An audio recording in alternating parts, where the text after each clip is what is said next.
Jadi misalkan kalau sehari-hari dari internal, kalau internal itu kita biasanya pakai Trello atau Notion. Tapi misalkan kalau kita mau ke luar itu biasanya pakainya ya Instagram, website, sama yang paling penting tuh di fanspage sama Facebook group kayak gitu itu. Jadi emang sebuah apa ya, kalau misalnya kayak gini kan backgroundnya dari hobi ya. Jadi kalau dari hobi itu kita harus membangun komunitas dulu.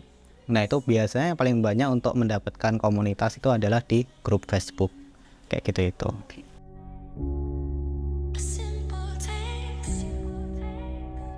Oh banyak kalau itu ya. Jadi misalkan kalau ada info baru, misalnya kalau kita lagi bikin keyboard baru ya, contoh kan misalkan model kayak gini.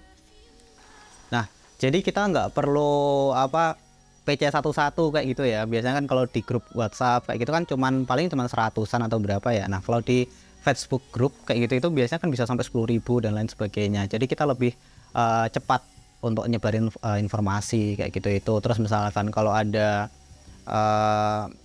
misalnya kalau ada promo, terus misalkan kalau ada giveaway apa-apa itu kan bisa lebih enak kalau masuknya ke grup kayak gitu itu. Oke.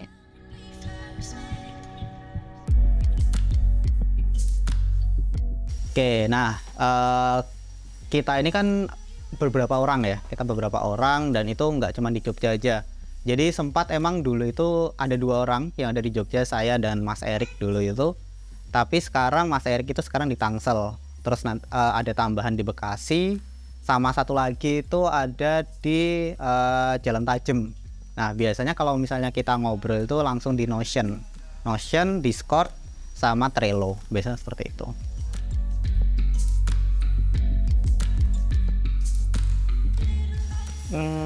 Pakai Notion itu udah cukup sih menurut saya. Jadi nggak bikin sendiri, itu udah open source kayak gitu, itu bisa kita pakai semau kita.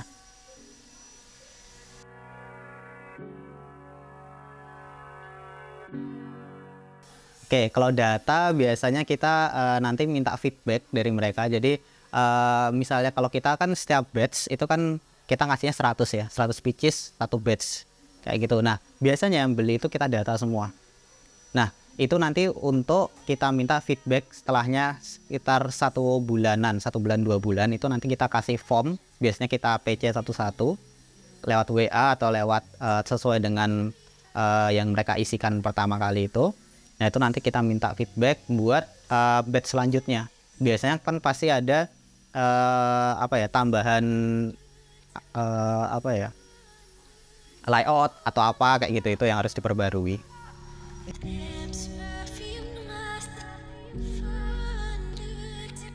Sejauh ini kita masih pakai Google Drive yang hanya dibuka untuk kita aja. Sejauh ini masih aman, belum ada yang bocor.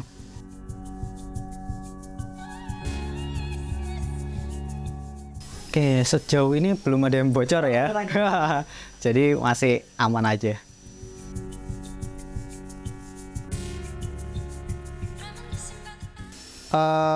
Jadi kita sistemnya hanya ada 5 orang, itu membackup semuanya sih. Tapi kalau misalkan yang bagian eksternal kayak humas dan lain tuh ke saya.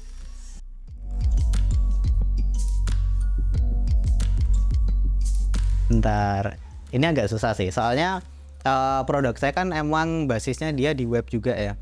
Jadi misalkan kalau saya mau ngerubah keyboard, jadi contoh seperti ini.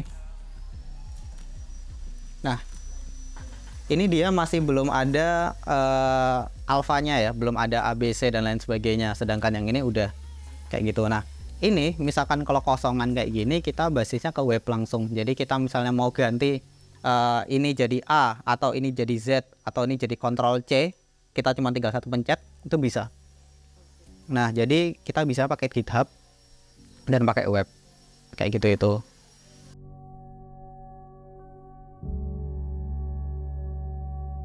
Oke, ada. Kalau misalnya dari internal keyboardnya sendiri, kita lagi bikin softwarenya sendiri. Kebetulan kalau yang sekarang ini kita pakai pihak ketiga, jadi open source kayak gitu. Udah kedepannya kita pengen punya aplikasi sendiri, software sendiri khusus kayak gitu itu.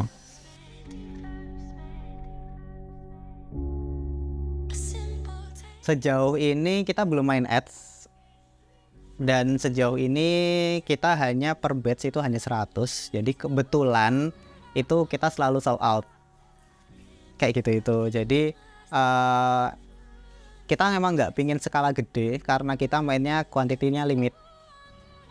Nah, kita menjaga eksistensi kita dari situ. Jadi kita bisa menjaga harga produk kita itu sesuai seperti itu terus. Dan kadang biasanya malah misalnya kalau dijual lebih mahal.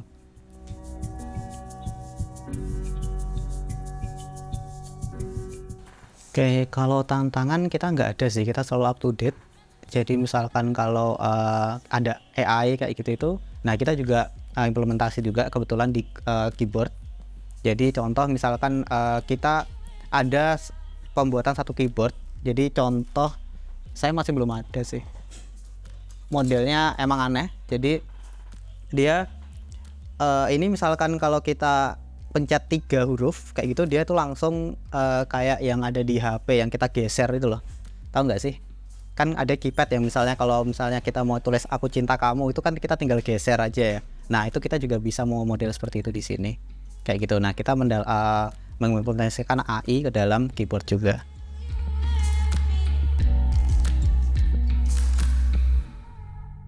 Ada AI tadi itu sudah termasuk masa depan sih.